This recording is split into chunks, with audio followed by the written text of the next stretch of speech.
Hello everyone, welcome to my channel. Friends, आज मैं आपके साथ शेयर करने वाली हूँ बहुत ही एक इम्पॉर्टेंट ब्लाउज़ की कटिंग, जो कटोरी साइज़ ब्लाउज़ है और बहुत कॉम्प्लिकेटेड है। मैं आज कोशिश करूँगी ये आपको इजी तरह से समझाने की। इसके लिए पहले मेजरमेंट देख लेते हैं। ये 36 साइज़ का एक ब्लाउज़ है। इसके लिए हम फुल लेंथ हमको लेना होगा। ये तैयार माप होगा 13.5 इंच। इसके लिए इसके साथ 1 इंच ऐड करना होगा, तो हम 14.5 इंच पे इसका कटिंग करेंगे। शोल्डर है 5.5 इंच, आर्म होल कट गहराई है 6 inch, chest 36 inch, full bust है 38 इंच, वेस्ट है 32 इंच और स्लीव का लेंथ 5 इंच, स्लीव राउंड है 11 इंच। यहाँ तक तो ये मेजरमेंट कंप्लीट हो जाता है। अब मैं आपको इसकी कटिंग के बारे में बताऊंगी। तो कटिंग की ड्राफ्टिंग करने से पहले मैं थोड़ा सा ड्राइंग समझा देती हूँ, तो थोड़ा आसानी होगा। तो पहले हम बैक पार्ट का कटिंग करेंगे। मान लीजिए कि ये हमारा बैक पार्ट है। बैक पार्ट कुछ इस तरह से दिखता है। ये डीप नेक है, तो इसलिए मैंने ये कटिंग किया है। यहाँ पे हमारा इस तरफ फोल्डेड साइड होगा और ये है आर्म होल की तरफ। ठीक है, ये गला है और ये आर्म होल है। ये पहले तो हमें फुल लेंथ जो है, फुल लेंथ ये हमें लेना होगा। तो फुल लेंथ मेजर करेंगे। इस पोर्शन में हम चेस्ट का माप लेंगे। चेस्ट का जो है 4th पार्ट आएगा वही लेंगे यहाँ पे। उसके बाद हम यहाँ पे वेस्ट की तरफ लेंगे, वेस्ट का 4th पार्ट, और उसके साथ 1 इंच ऐड करेंगे हम लोग टक्स के लिए। फिर यहाँ से हमको नेक लेना होगा। नेक हमारी यहाँ पे जो गहराई हम देंगे वो 7 इंच पर देंगे। ठीक है, गहराई देने के बाद कोई सा भी आप शेप दे दीजिए। देने के बाद इसको हम कट कर लेंगे। कट करने के बाद ये पार्ट को उल्टा इसके ऊपर बिठाएंगे, मतलब नेक के पार्ट चला जाएगा इस तरफ। ये नेक था, ये नेक के पार्ट था जब हम बैक पार्ट कर रहे थे। फ्रंट में जब कट करेंगे तो नेक इस तरफ चला जाएगा। तो चलिए ड्राफ्टिंग करके दिखाती हूँ।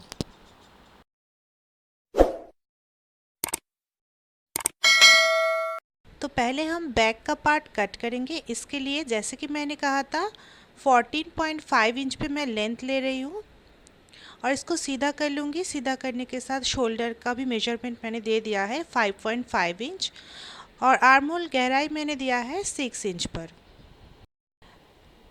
अब मैं चेस्ट के लिए मेजरमेंट करूँगी। चेस्ट का 4th पार्ट होता है 9 इंच, तो मैंने 9 इंच पे एक मार्किंग किया है और इसको मैं सीधा कर लूँगी।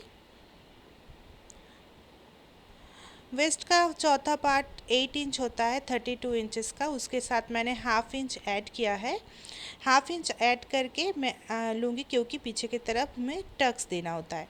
और इस लाइन को हम ऊपर से नीचे तक सीधा कर लेंगे।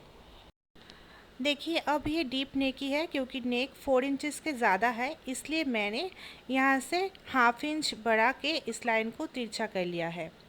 अब यहाँ से टेप को तिरछी में रख के 1 इंच और लूँगी और यहाँ से एक कर्व शेप दे दूँगी। मैंने इसे हाथों से ही गोलाई दे दिए है और इधर से मैं एक्स्ट्रा 1.5 इंच रख रही हूँ। आप चाहे तो इसे 2 इंच पे भी रख सकते हैं और इसको मैं सीधा कर लूँगी ऊपर से नीचे तक। आर्म होल की तरफ बैक पार्ट में आप इसे थोड़ा डाउन कीजिएगा, तो ये फिटिंग्स अच्छा रहता है। अब मैं नेक की मार्किंग करूँगी। इसके लिए ऊपर से मैंने 2 इंच चौड़ाई में लिया है और गहराई मैंने 7 इंच रखा है। नीचे की तरफ से चौड़ाई मैंने 2.5 इंच रखा है। अगर आप डोरी नहीं लगाना चाहते तो 2.5 इंचेस से ज़्यादा मत रखिएगा। अब मैं इसे इसी शेप को रख रही हूँ, आप यहाँ पे कोई भी शेप दे सकते हैं। ऊपर से नेक की तरफ से मैं 0.02 सेंटीमीटर डाउन कर रही हूँ, तो इससे शोल्डर गिरने का चांसेस नहीं रहता है। अब देखिए, बैक का पार्ट मेरा मार्किंग करना हो गया। अब मैं इसको कटिंग कर लूँगी। देखिए, बैक पार्ट को मैं जो बचा हुआ पेपर है उसके ऊपर रखूँगी उल्टा करके, जैसे कि मैंने कट किया था। नेक को दूसरी तरफ रखते हुए मैं इसको ट्रेस कर लूँगी दूसरे पेपर के ऊपर। आर्म होल की तरफ से आपको शुरू करना है। पहले आप आर्म होल को अच्छे से ट्रेस कर लीजिए। जैसा आर्म होल था बैक पार्ट में वैसा ही कीजिए, बाद में इसको शेप देना है आपको। उसके बाद शोल्डर की तरफ भी ट्रेस कर लीजिएगा, जहाँ पे थोड़ा सा आपने डाउन किया था उसको वैसे ही रखना होगा और थोड़ा सा ऊपर की तरफ नीचे की तरफ देंगे बाद में समझने के लिए, और हुक और आई की पट्टी की तरफ से भी सीधा कर लेंगे और कुछ ट्रेस करने की ज़रूरत नहीं है। अब देखिए फ्रंट के लिए आर्म होल का शेप देना होता है, क्योंकि ये डीप नेक है, डीप नेक में ज़्यादा गहराई देने की ज़रूरत नहीं है, तो मैंने 1/2 इंच से भी कम ऐसे गोलाई में शेप दे दिया है अंदर की तरफ थोड़ा। और जहाँ पे बैक पार्ट में मैंने थोड़ा नीचे की तरफ लिया था, यहाँ से मैंने थोड़ा ऊपर की तरफ लेके इसको शेप दे दिया है। अब देखिए सामने की तरफ जिस तरफ हुक और आई की पट्टी लगती है उस तरफ मैंने 1.5 इंच एक्स्ट्रा ले लिया है। अगर बस्ट साइज़ हेवी है तो आप यहाँ पे 1.75 इंचेस भी एक्स्ट्रा रख सकते हैं, इससे ज़्यादा रखने की ज़रूरत नहीं होता है। मैं आपको जिस तरह से कटिंग करना बता रही हूँ, अगर आप भी इसे फॉलो करते हैं तो आपको कहीं पे भी एक्स्ट्रा लेने की ज़रूरत नहीं है। मतलब जब आप कपड़े के ऊपर कटिंग करेंगे तो डायरेक्टली पेपर को रख के जैसा है वैसा ही कटिंग कर सकते हैं। हमें क्या करना होगा, हमें बस्ट पॉइंट निकालना होगा। बस्ट पॉइंट निकालने के लिए मैं थोड़ा ड्राइंग समझा देती हूँ।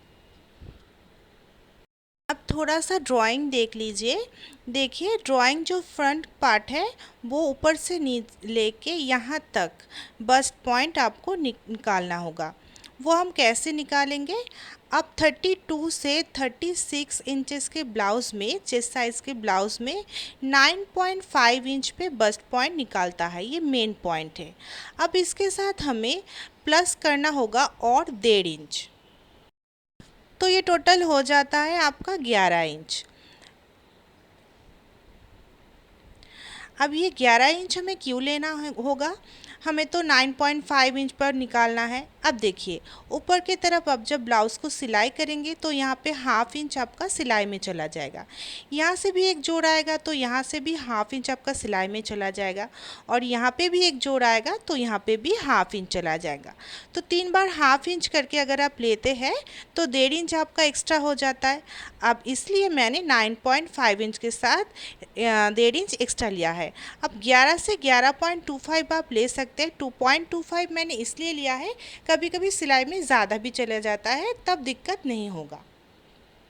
अब मैंने जो मेजरमेंट लिया है 32 से 36 चेस्ट साइज़ के लिए, आप इसको ही बस्ट पॉइंट के लिए मेजरमेंट ले सकते हैं। अगर किसी का हाइट ज़्यादा है तो आप इसके साथ 1/2 इंच ऐड कर लीजिएगा, मतलब 11.75 इंच आप ले लीजिएगा। तो 11.25 इंच पे मार्किंग हम कर लेते हैं। इसके लिए टेप को हम शोल्डर की तरफ पकड़ेंगे, इंची टेप को शोल्डर की तरफ पकड़ के जहाँ पे 11.25 इंच आता है वहाँ पे एक डॉट लगा लेंगे। तो ये हो गया हमारा फुल बस्ट का पॉइंट। अब हमें कटोरी का साइज़ निकालना होगा। इसके लिए फुल बस्ट मैंने ले लिया है 38 इंच, इसका 10वां भाग हमें निकालना है। 38 इंच को मैंने 10 से डिवाइड कर लिया है तो ये आया है 3.8 इंच। इसके साथ और भी 3.8 इंच हमें ऐड करना होगा, मतलब इसको डबल करना होगा, और उसके साथ 1/2 इंच हमें सिलाई मार्जिन के लिए ऐड करना होगा। तो देखिए टोटल 8.1 इंच आया है। ये तो टोटल कटोरी का साइज़ निकल गया। इसका हाफ हमें करना है तो इसके लिए मैंने 2 से डिवाइड किया है, तो 4.1 इंच 4.05 ऐसा कुछ आया था, तो हम इसको 4 मान के चलते हैं। तो कटोरी के लिए टोटल 8 इंच पर मैंने एक मार्किंग कर लिया है, और इसको भी हम सीधा कर लेंगे।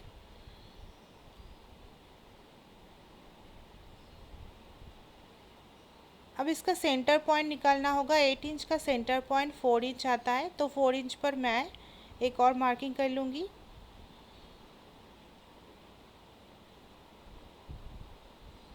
तो ये हमारा मेन बस्ट पॉइंट निकल आया है सीधा।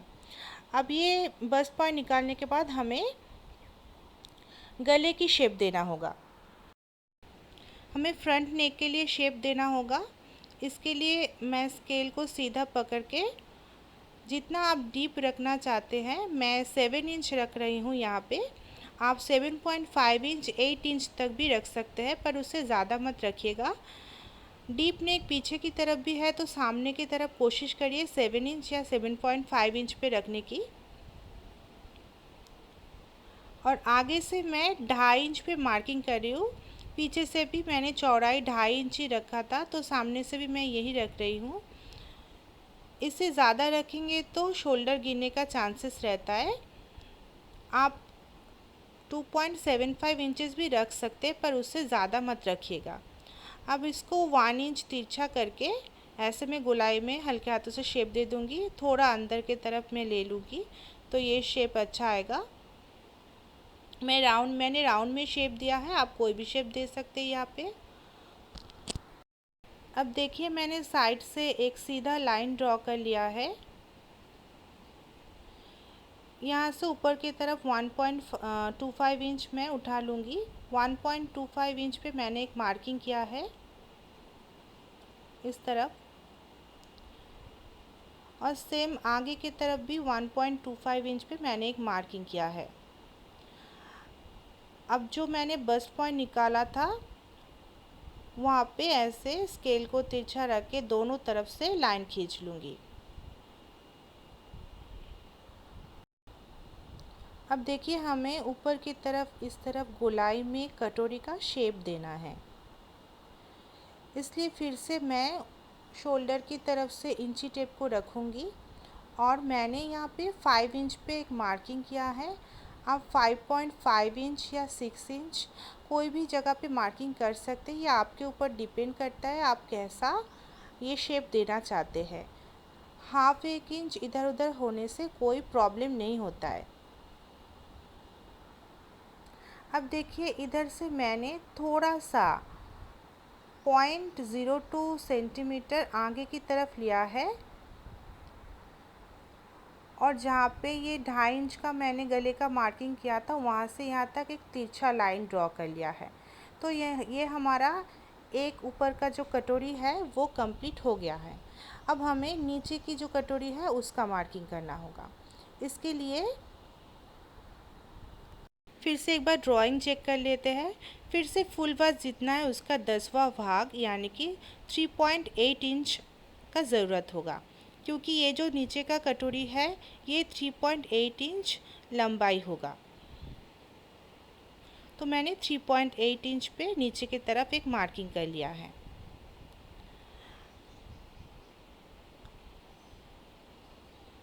और यहाँ पे मैं एक बॉक्स बना लूँगी।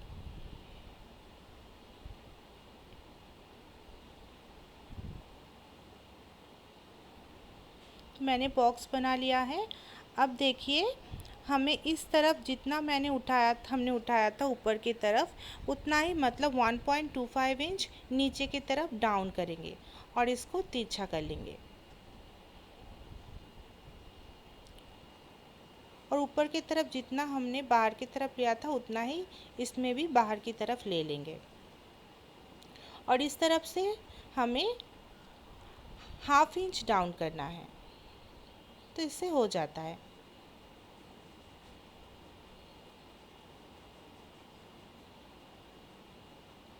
देखिए नीचे का कटोरी का शेप आ गया है। अब इस तरफ हमें थोड़ा सा ऊपर की तरफ उठाना होगा। मैंने 1 इंच पे इसको उठाया है, आप 0.75 इंच पे भी इसको उठा सकते हैं। तो मैंने इसे ज़्यादा उठाया है, इसमें नीचे जो बेल्ट लगता है उसमें शेप अच्छा आता है। इसको पहले सीधा कर लेंगे क्योंकि हमें यहाँ पे टक्स लगाना होगा।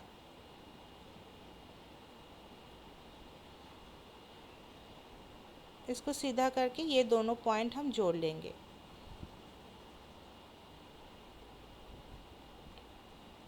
तो देखिए ये कटोरी भी रेडी हो गया। अब हमारा ये जो पार्ट है एस के जैसे पार्ट, इस पार्ट को रेडी करना है।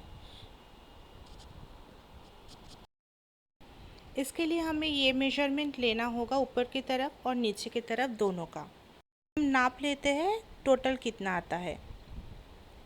देखिए मैंने ऐसे टेप को घुमा लिया है, इससे परफेक्ट इसका 7 इंच से थोड़ा कम आया था। और नीचे की तरफ भी मैं सेम ऐसे घुमा लिया है। यहाँ से यहाँ तक 3 इंच से थोड़ा ज़्यादा आया था, तो दोनों पार्ट मिला के मेरा टोटल 10 इंच आया है।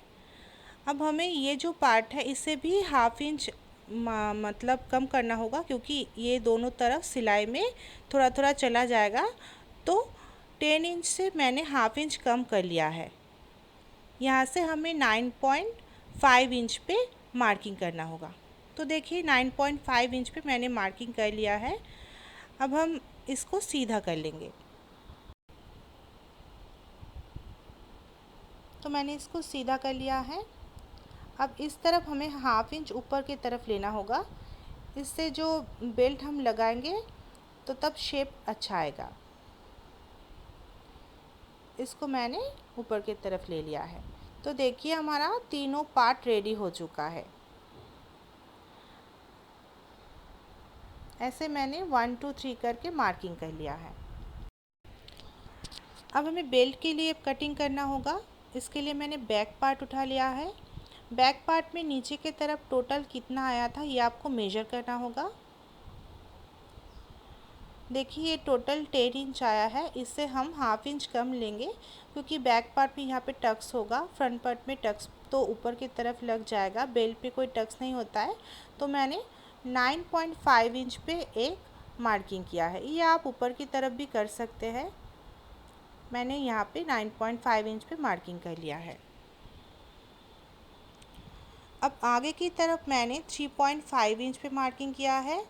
इस तरफ से मैंने 3 इंच पे मार्किंग किया है। और मिडिल में मैंने पहले सेंटर निकाल लेते हैं। सेंटर हमारा आया था 4.75 इंच। यहाँ पे मैंने 2.5 इंच लिया है, 2.5 इंच। अब तीनों पॉइंट को मैं जोड़ लूँगी। अब ऊपर से मैंने हाफ इंच एक्स्ट्रा ले लिया है सिलाई मार्जिन के लिए। आप चाहे तो नीचे की तरफ से एक्स्ट्रा ले सकते हैं, अगर आप कमर पट्टी अलग से लगाना नहीं चाहते। मैं कमर पट्टी अलग से लगाऊंगी, इसके लिए मैंने एक्स्ट्रा नहीं लिया है। ये चौथा पार्ट भी रेडी हो गया है। अब सारे पार्ट को मैं कट कर लूँगी। अब देखिए जो कटोरी का ये दूसरा पार्ट है, ये नीचे की तरफ से मैं फोल्ड करके कट लगा लिया है, ताकि ये मुझे समझ में आए बाद में सिलाई करने के समय कि ये नीचे की तरफ ही जाएगा, इसीलिए। सारे पार्ट का कटिंग हो गया है। स्लीव्स का भी मैंने कटिंग कर लिया है। स्लीव्स का कटिंग मैं अलग से वीडियो में सिखाऊंगी। ये वीडियो लेंदी हो गया था, इसलिए मैंने नहीं दिखाया है। वीडियो अच्छा लगा तो लाइक कीजिएगा। अगर कोई डाउट है तो कमेंट सेक्शन में बताइएगा, तो मैं नेक्स्ट वीडियो में उसको क्लियर करने की कोशिश करूँगी। फ्रेंड्स, आपको अगर मेरी वीडियो अच्छा लगता है तो प्लीज़ मेरे चैनल को सब्सक्राइब कर लीजिएगा और साथ में बेल आइकन को प्रेस करना मत भूलिएगा। बाय बाय, मिलते हैं अगले वीडियो में।